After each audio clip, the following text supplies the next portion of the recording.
अजमेर माखोपुरा में एडीए द्वारा जारी श्यामा प्रसाद मुखर्जी आवासीय योजना अब विवादों के घेरे में है। इस योजना में समाज के कई वर्गों को भूखंड तो आवंटित किए गए, लेकिन अधिवक्ता वर्ग को पूरी तरह दरकिनार कर दिया गया, जिसके बाद वकीलों ने भारी नाराजगी जताते हुए समस्त अधिवक्ताओं ने एडीए आयुक्त को ज्ञापन सौंपते हुए कहा,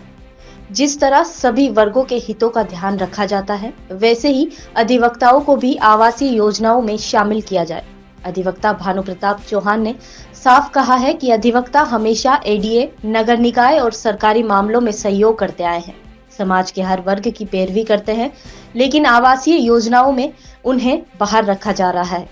अधिवक्ताओं ने यह भी याद दिलाया कि भीलवाड़ा और जयपुर में पहले से ही अधिवक्ताओं को भूखंड आवंटित किए जा चुके हैं,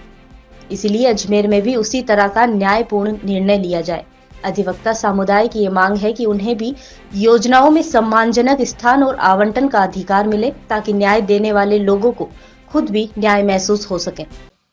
एडीए ने एक आवासीय योजना माखोपुरा में पंडित श्यामा प्रसाद मुखर्जी के नाम से अभी जारी की है, जिसका अभी कुछ ही समय पहले उद्घाटन भी हुआ है। उस योजना में कई विभिन्न स्तर पर समाज के विभिन्न वर्गों के लिए, चाहे वो पत्रकार हो, चाहे ट्रांसजेंडर हो, चाहे सरकारी कर्मचारी हो, उनके लिए विभिन्न विभिन्न आरक्षित भूखंडों को किया गया है। ऐसे में जो अधिवक्ता परिवार है उसमें भारी रोष है कि अधिवक्ता परिवार हमेशा समाज के, सरकार के विभिन्न वर्गों के लिए आवाज उठाता आया है, उसे